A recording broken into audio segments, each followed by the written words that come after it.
Hey, welcome back to another video. Thank you for joining me today. As always, I hope you're keeping well. So for today's video, I'm going to be doing a reading wrap up. I haven't done one of these in a while and I'm absolutely dreading to see how far I have to go back in the year to get you all up to date on what I've been reading so far. So it turns out that we're going to be going all the way back to April. I haven't done a reading wrap up since March. So it looks like I did 2 reading wrap-ups this year and then I just lost the will to live completely, which, it's understandable, happens from time to time with me. But also, on the flip side, I went through a severe reading slump this summer, so I actually really don't have that many books to talk about at all. So this is totally doable. This is fine.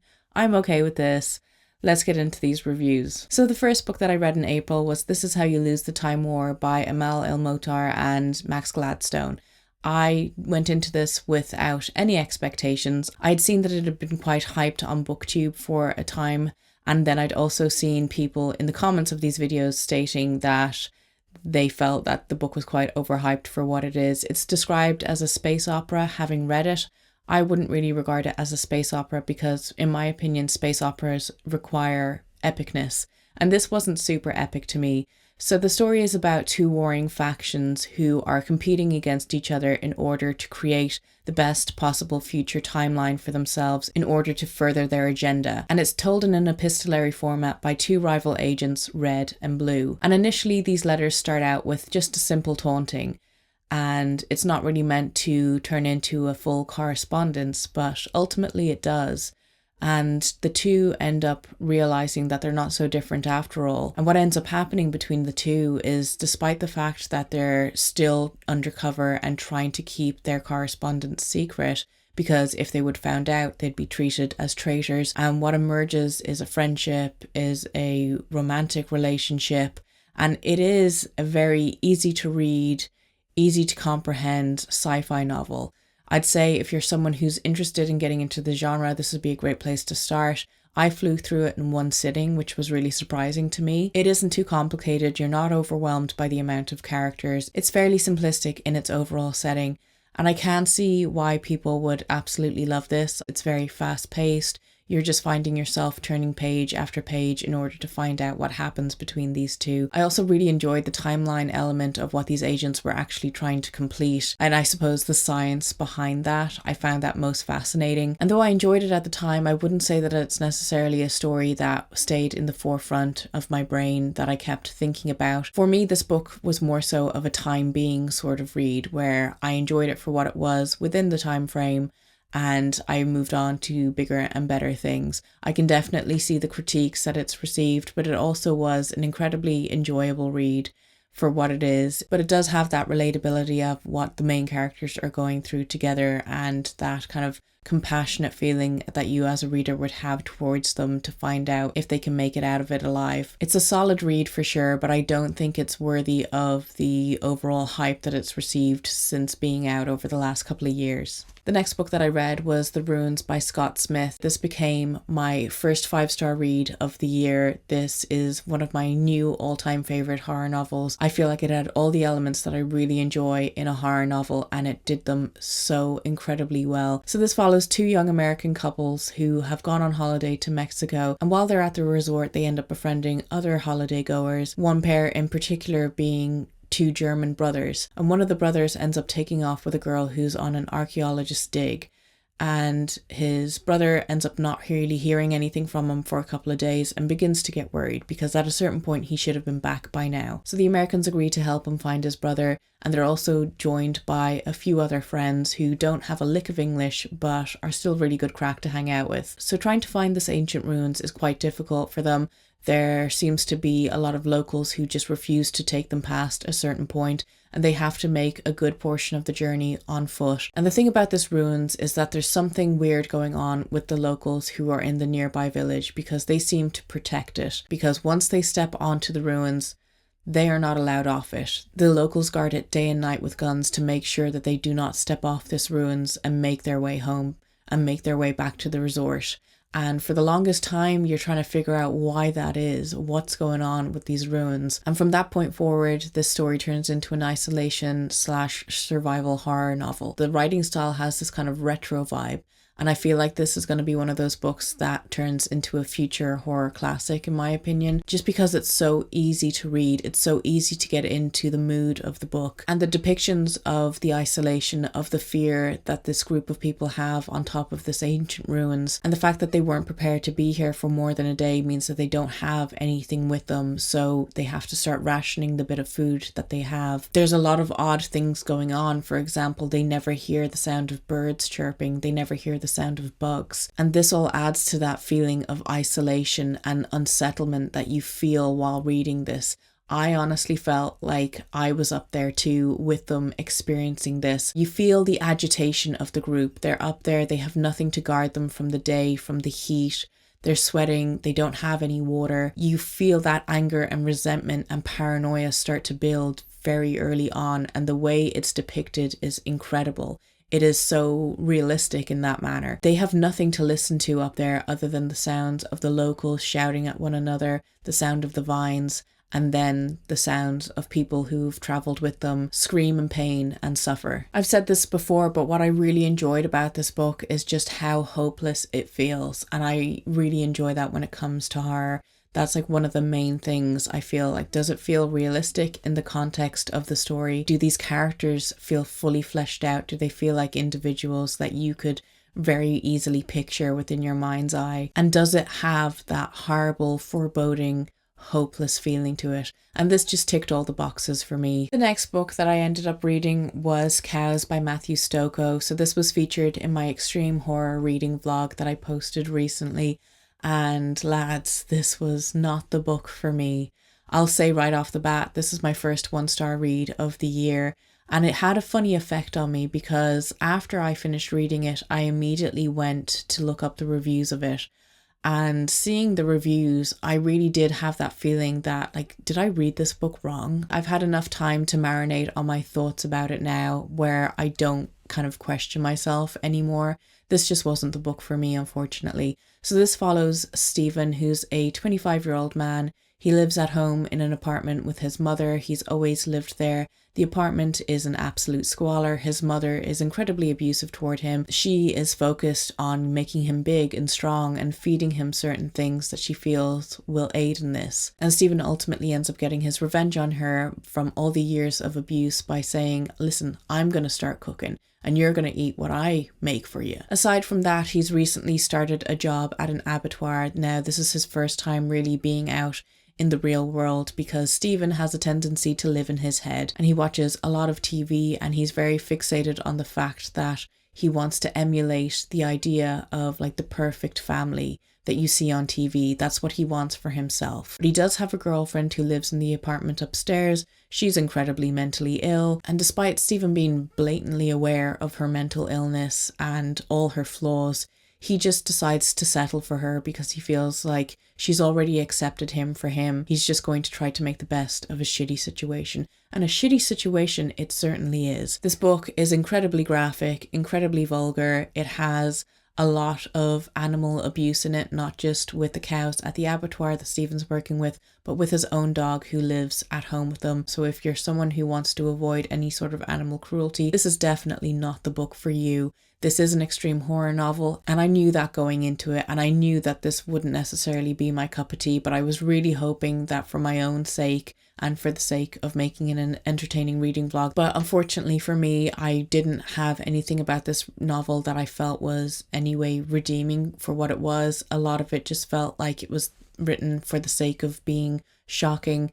I wanted more from the story. I thought the first half of the story was pretty entertaining in the sense of the shenanigans that Stephen gets up to, but the latter half of the novel was just incredibly dull. It didn't feel like it was moving anywhere. You can say there's certainly a level of character development that happens, but it just wasn't necessarily interesting to me. And it really was a book that left me scratching my head as to why it's revered as such a cult classic within the extreme horror community. The next book that I read in April was Paradise Rot by Jenny Hval. So I had fair warnings about what the content of this book contained. If you go onto Goodreads and look through the reviews, they're probably some of the funniest reviews I've come across on a book in quite some time on there. This follows a Norwegian student who's moved to a small coastal town in England in order to study biology at university, and she moves into an old converted factory which used to be a brewery, and there she has an already existing roommate. And it's really a story of her relationship with her roommate and the codependency that ends up happening, as well as the relationship she ends up having with their male neighbour.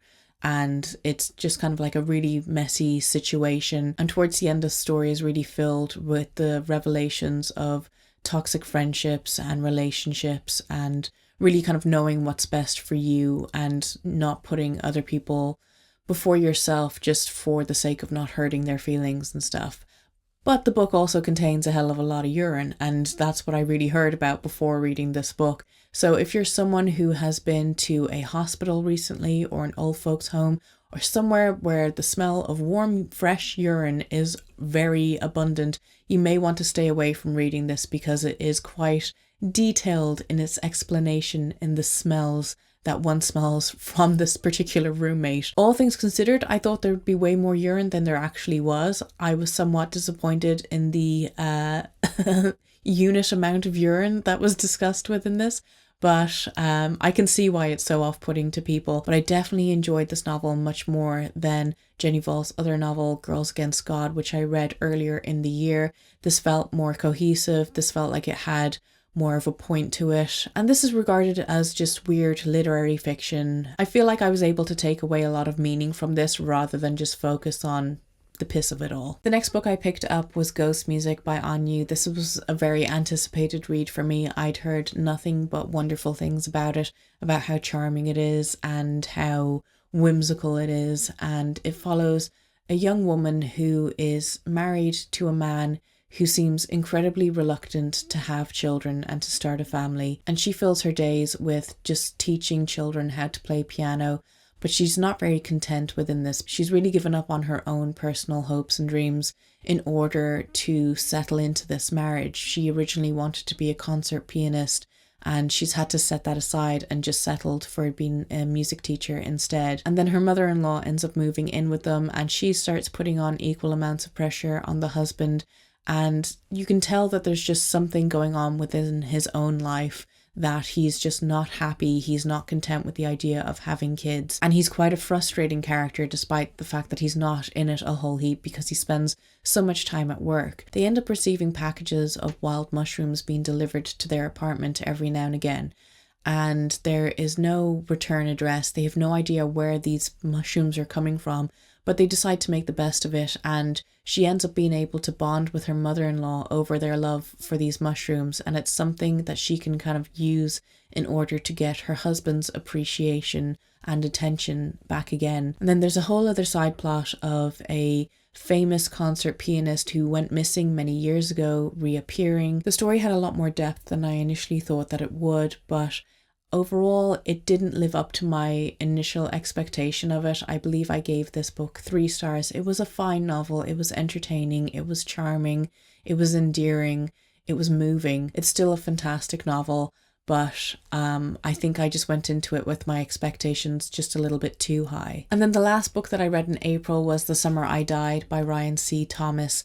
This was also included in my extreme horror reading vlog, and you can really tell how much I was procrastinating during that vlog between each and every read. This story follows a young man named Roger as he's home for summer break from college. He ends up palling around with his best friend Tooth, and the two of them don't really get up to much. They take their guns out and shoot things in the woods. They just sit around drinking beers and talking about girls, and they don't really have much expectations other than to really soak up the summer that's in front of them. But all that changes one day while they're out in the woods and they hear a woman screaming and decide to intervene. And by doing this, they end up getting in the line of sight of an incredibly sadistic serial killer.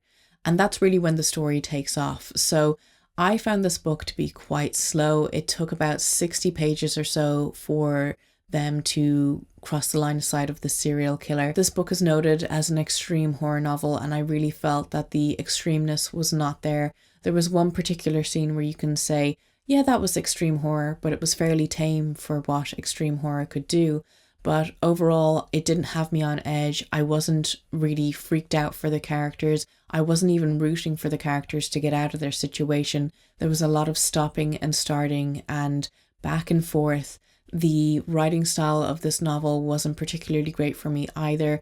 I felt that there was a lot more being said than there ought to have been. I feel like the author was kind of going over the top in explaining certain things and really kind of repeating himself at times. I didn't really enjoy the two main characters. I thought they were quite flat, and there is an explanation as to why they seem so similar to each other, because they're best friends. They basically share the same brain cell. But to me, that really came across as a clutch to not really flesh them out as their own individual characters. The serial killer in this was incredibly disappointing. He's referred to as Skinny Man, and I'm sorry, but just the nickname Skinny Man does not incite fear or foreboding or anything within me. It just makes me think of a skinny little man who somehow has the strength to capture not one but two people at once. I feel like some of the logic of this book just didn't really make sense to me. This book is the first in a trilogy as to what happens to Roger, but I will not be continuing on with it because I just really couldn't get into this. I really felt like I had to bite down on a strip of leather in order to get through it. And it's not because I was so disturbed by the ongoings as to what was happening to these characters who were being held hostage. It's because I found it so tremendously dull. Then going into the month of May, I picked up Lapvona by Ottessa Moshfegh. This is now my new favourite Ottessa Moshfegh novel. This was incredible. I felt like while reading it that this was made just for me.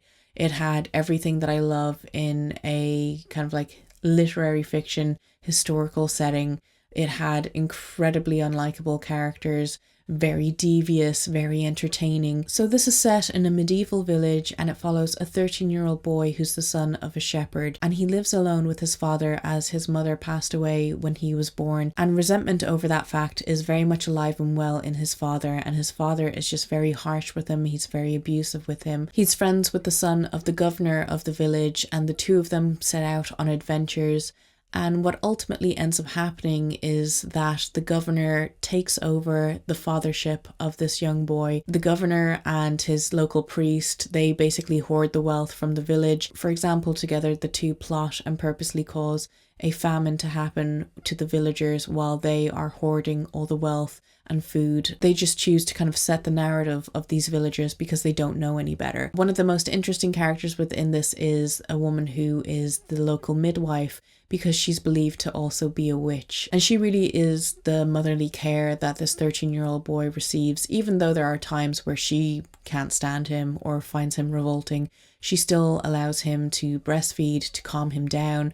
And there's like a whole heap of just weirdness set around her that was absolutely fascinating to read about. I loved every single shitty character. I loved all the revelations that came out. It was really one of those books that had me absolutely gripped, and I was hanging on every single word. If I could go back and relive this experience and read it for the first time again, I absolutely would, because I just think that this was probably one of the best books that I read over the summer. And funnily enough, it did kind of cause that sort of drought that I ended up having in the latter half of the summer, of just like not finding books that I was super interested in, not finding books that I wanted to continuously pick up and, you know, delve into more and all that sort of thing. This is the book responsible for that. Then the next book I picked up was Chlorine by Jade Song. This was an incredibly anticipated read for me. I feel like it was very hyped up. It's regarded as a horror literary fiction tale, but I felt that it needed more horror in order for it to be considered that. There was only one particular moment that had me aghast while reading it, and I just felt that the story needed a bit more of that to kind of pull it along. This follows the story of Renyu, who is a young girl who is absolutely passionate about swimming. She's hoping to get a scholarship in order to attend a fairly decent college, but all she's really focused on in life is swimming and the water and how she feels in the chlorinated water. She has this notion in her head that she's actually a mermaid, and we're reading through the story through her perspective with this particular notion, and it gets a little stranger as time goes on. But initially I found Renyu to be quite a difficult character to read. She's very, very dramatic, and obviously this is done to emphasize her age and her lack of maturity. She does just really yearn to be free of any sort of human responsibilities and to just be left alone to her own devices. I'm definitely interested in what Jade Song comes up with in the future. I feel like this was a very decent debut. I do feel like it did get hit with the shrapnel of being overhyped, unfortunately. It didn't do for me what it did for a lot of people, especially within the horror community. I'm surprised that so many horror fans were so invested within this book and within the horror that happens within it. Definitely very effective use of horror, but like I said, I just yearned for more. The majority of time that I spent reading this book, I was waiting for something to happen, whether it be something big or just something that I hadn't really anticipated, and I didn't really feel that I got a solid sense of resolve from that feeling when finishing the book. It's definitely an incredibly interesting book, but I just feel like for me personally, it just wasn't firing on all cylinders. And then the final book that I read in May was Things Have Gotten Worse Since We Last Spoke and Other Misfortunes by LaRocca. This was a fantastic story collection, the title story being the best out of the three. It follows an internet relationship. It's got a mixed media element to it because you're reading the screen logs of their conversations that they have online. And it is a really weird codependent relationship that ends up happening, and somewhat parasocial as well, because obviously these two people just don't know each other. But the level of obsession that this story delved into really just hit the spot for me. I thought it was absolutely fascinating. It was so subtle in the build-up as to what ultimately happens within the story, and it was so unnerving and disturbing. It really just immediately made me an LaRocca fan, because this is the first story collection of his that I ended up reading. I had seen how hyped he was within the horror community for the last couple of years, and I had just always been meaning to pick up something by him, but never getting around to it. And now I can say that I'm a full-blown fan. I can't get enough. One of the things after I came off my book buying ban was that I bought a few more collections of his works, and I'm slowly but surely getting through them. I kind of want to savor them again because I'm just so impressed by his writing style and his level of creativity within his stories. Some of them are just so incredibly unsettling and just have me, up at night thinking about them and dwelling on them. The second story within this title, The Enchantment, was also massively entertaining to me, and I will say the third story was probably the weakest out of the three, but I enjoyed all of them nonetheless. But the title story was just absolutely incredible in how it made me feel. It was one of those stories that when I read it, it just made me excited for the horror genre again and being a horror fan. Then coming into the month of June, I started the month by reading Ripe. This was a book that I just picked up on a whim at the library. I'd seen people talk about it. I'd seen it being featured in various bookish online content under the unhinged woman subgenre, and it just had my interest from the very beginning. It's about a young woman named Cassie who is dreaming to properly get on the ladder of her future career, and she ends up working at a startup in Silicon Valley. And she has all these expectations of what this job is going to be like, but soon enough reality sets in and her expectations come crashing down because she's just treated so poorly by her boss. She works incredibly long hours. None of her work has really been recognized for the amount of effort that she's putting into it. She's always receiving criticism from her boss, and it really did to me mirror those relationships that you can have in the workplace, especially with other women who are in managerial positions. They can be so hard on other female members of staff. I feel like this novel would have been absolutely hilarious if it wasn't actually so on the nose about what the corporate world can be like, what the result of that can be, which is anxiety and burnout and just feeling like you're not good enough because you're not putting in the 17 hours a day that you should be. And the main thing about Cassie is that she's always felt that she's been followed by this black hole throughout her entire life. She feels that there's a black hole that is just feeding on her misery, and every time she's feeling small within herself, it seems to get bigger. I feel like this book had that great literary fiction, magical realism element to it, and it did it really well. And the context of it being within this workplace and what Cassie's internally going through was just depicted so incredibly well. It was such an entertaining read. I really felt bad for her, but it does somewhat become a good for her type of novel. It does feel very refreshing at certain points, And yeah, I just couldn't recommend this novel enough. It was one of those books that when I finally picked it up and finished it, I was like, I wish I'd picked this up sooner. It had been kind of hanging around my room for a while after I got it from the library, and I feel like if I'd had that motivation to pick it up sooner, I could have maybe potentially turned around my burnt out reading slump summer into something that would be a little bit more salvageable.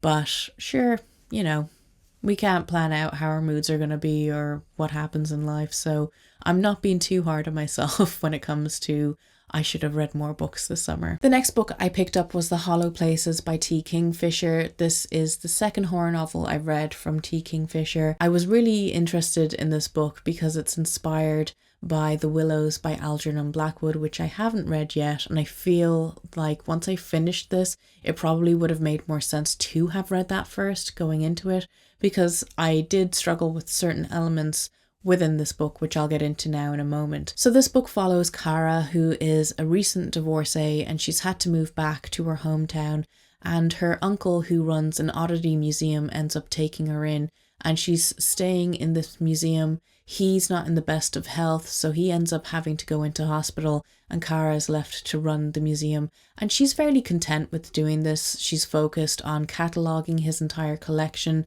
in order to know what they have and what they don't have and what they, what needs to potentially be fixed or replaced. And she's just trying to get the business online and get more eyes and more footfall within it. But as she's there going through the various objects within the museum, she ends up finding herself in a room that seems to have another room attached to it that really shouldn't be there logically because there's no space for it. So this really is a tale of like cosmic horror mixed with survival horror, and again, I feel like it's a great entry-level novel if you're someone who's just starting to get into horror yourself. What I did kind of struggle with though is the description of this universe that she found herself in and the Willows, and I couldn't really envision it in my mind's eye, unfortunately, and I feel like that kind of took away from my overall reading experience. I still was thoroughly entertained. I thought the characters were fantastic, and I think that's what I love about T. Kingfisher's writing style, is that she always delivers on really entertaining characters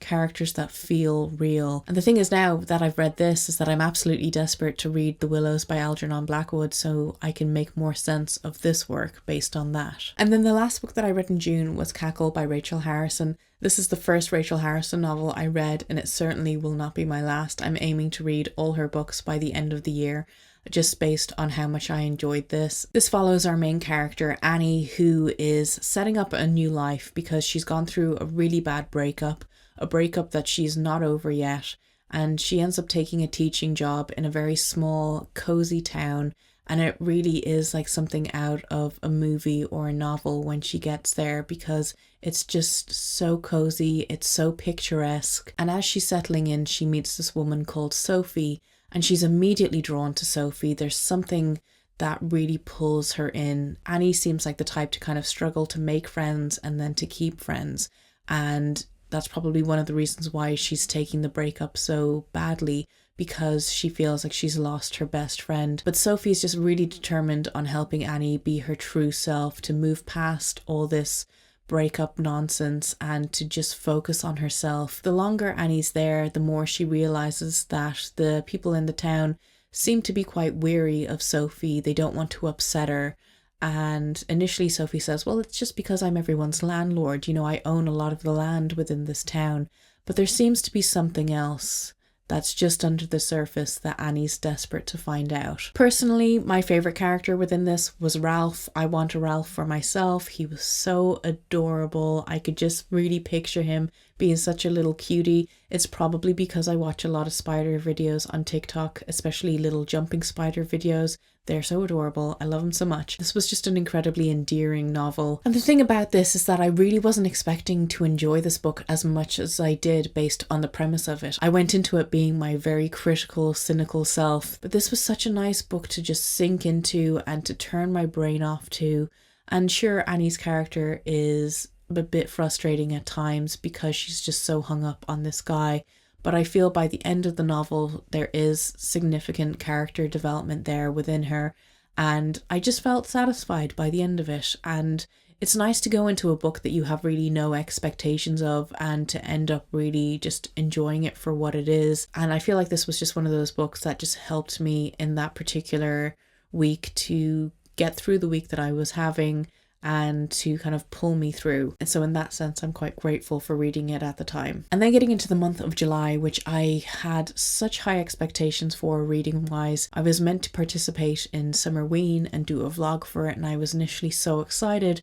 And then the week that the Summerween challenges were happening just turned into a week from hell for me. So I ended up reading 2 books overall in July, and just based on that, I feel like that was a good feat considering everything that was like happening in my personal life at the time. The first book that I read was The Water Shall Refuse Them by Lucy McKnight Hardy. This is a book that is set in the 70s. It's set in a heat wave, and it follows a family after they've lost their young daughter to a drowning incident, and the family just pick up sticks and move to this very rural village in Wales. And it follows the eldest child, Niv, who's 16 years old. And Niv is a very interesting character. She's very unique because she's very aware of her mother's suffering and her father's suffering and the pain that they are trying to work their way through as a family. But she also has her own ways of kind of getting through things, and she's kind of made up her own form of witchcraft. She has these little rituals that she feels the need to do. She likes to go out into the wilderness and collect little bits of bones and really work on her altar at home. And it just gives her a sense of self and a sense of peace. And while they're settling into this village, she encounters a boy called Mally, who is very interested in Niv, and the two become fast friends as he has his own secrets to divulge to Niv. This was one of those books that was like a real slow burn. I really loved the atmosphere of it. It really was reminiscent to Shirley Jackson's writing style, and that's what I really love about Lucy McKnight Hardy's books, is that she really is able to draw you in with the atmosphere of the story. But I did have my moments while I was just over 2/3 through the book, and my brain was doing that thing that you often see in like book reviews online, criticizing horror novels and saying, this isn't scary enough. Nothing scary has happened in this so far. And I really had to just silence that little voice in my head to be like, no, you are not going to ruin this reading experience for me. You're not going to be nitpicky. You're just going to roll with the pace of the story. As always with Lucy McKnight stories, I felt like after finishing this book, I had to take some time to myself because it was a book. It was a reading experience, and I needed time to collect myself and basically pick my jaw off the floor after reading the final page of this book. It really was just that slow burn that I desperately kind of craved at the time. And now thinking back to it, I really think about how enjoyable a reading experience it was. I can't wait for whatever Lucy McKnight Hardy has coming out next. I feel like she's now an auto-buy author for me. Even though I've only read her 2 books from the library so far, I have to get physical copies for myself for future reference. I can't recommend this author enough, especially if you, like I said, enjoy the slow burn of it, the family dynamics, the weird sort of rituals, the folklore that's brought up in them. I just feel like she does such a great job delving into the themes that she does, and it's just always a joy to read. And then the last book that I read in July, the last book of this video to review, is The September House by Carissa Orlando. Now, I went into this knowing that it wasn't going to meet my expectations based on the reviews that I'd seen in the last year since it's been out. However, I didn't expect it to go down the route that it did, and unfortunately it just left me feeling very disappointed. I have seen the love that this book has received online, and I very much wish that my reading experience was able to capture those same feelings that so many other people have had.